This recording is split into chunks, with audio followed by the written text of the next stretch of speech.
বন্ধুদের পাশাপাশি আপনি তো ভিডিও ছেড়েছেন, বন্ধুদের পাশাপাশি সুন্দর ভালোবাসা দেবেন। ভালোবাসার বিনিময়ে আপনি ভালোবাসা পাবেন। আপনি যে কথাবার্তা বলে ভিডিও আপলোড করলেন, শুধু খালি আপনি ভালোবাসা নিলে হবে না, অন্য কেউ ভালোবাসা দিতে হবে, অন্য কেউ সহযোগিতা করতে হবে, অন্য কেউ সাপোর্ট করতে হবে। অন্যের ভালোবাসা দিয়ে আপনি চলবেন, আপনার ভালোবাসা দিয়ে আরেকজন চলবে, আমি চলবো। এভাবেই কিন্তু সম্পর্কটা তৈরি হবে।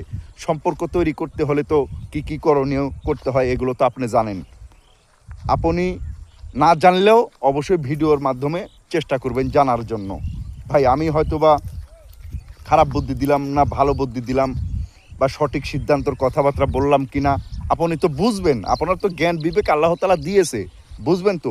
বুঝে শুনেই না হয় ভিডিওর মাধ্যমে সুন্দর কমেন্ট করবেন, ভালো কিছু কমেন্ট করবেন। না হলে কথার মাধ্যমে ভালো খারাপ কিছুই কমেন্ট করলেন যে এই কথার মধ্যে ভুলভ্রান্তি আছে। যাই হোক ভাই, কথাবার্তা তো অনেক কিছুই বলে থাকি।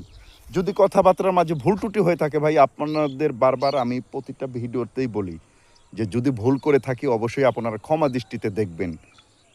দোয়া করি আপনারা ভালো থাকবেন, সুস্থ থাকবেন, সুন্দরভাবে জীবনযাপন করবেন, সবার পাশে থাকবেন, সবার পাশে থেকে সবাইকে একটু একটু ভালোবাসা দিবেন। ভালো থাকবেন, সুস্থ থাকবেন।